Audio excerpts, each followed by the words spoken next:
ஆத்ம வணக்கம் ரொம்ப ஒரு முக்கியமான நூல். எல்லா மனிதர்களுடைய வாக்கிலிருந்து ஒன்று வரும். விதி, கர்மம் அப்படிங்கக்கூடிய வார்த்தைகள்லாம் வரும் இல்லையா? அப்போ ஆன்மீக சாதனை செய்துட்டு இருக்கக்கூடிய ஒரு ஆன்மா பயணம் செய்துட்டு இருக்கும்போது அவர்களுக்கும் அந்த கேள்விகள் அதிகமாக வரும்ல. ஏன்னா அவர்கள் முக்தியை நோக்கி பயணம் செய்தாலும் தான் ஒரு இறை சார்ந்த ஒரு பயணத்தில் இருந்தாலும் கூட அவர்களுக்கு இந்த கர்மம், விதி சார்ந்த சந்தேகங்கள் இருக்கும்.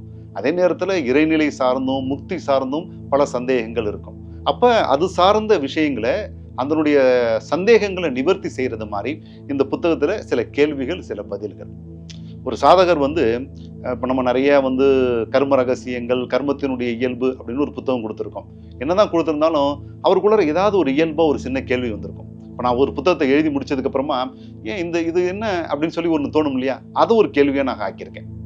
எதுவுமே விட்டுறக்கூடாது அப்படிங்கிறதுல ரொம்ப கவனமாக இருந்தேன் நான். நமக்கு என்னென்னலாம் தோணுச்சோ ஒரு புத்தகம் எழுதி முடிச்சதுக்கு அப்புறம் நிறைய தோணும். அப்புறம் அந்த புத்தகத்தில் போய் நம்ம சேர்க்க முடியாது. அப்போ அது மாதிரியான சில விஷயங்களை நம்ம என்ன செய்திருப்போம்னா இந்த மாதிரி தலைப்பு கொடுத்து அது உள்ள கேள்வி பதிலாக நம்ம கொடுத்துருப்போம். அப்போ இந்த நூல்களை படிக்கக்கூடிய சாதகர் எதையுமே விட்டுட மாட்டார்.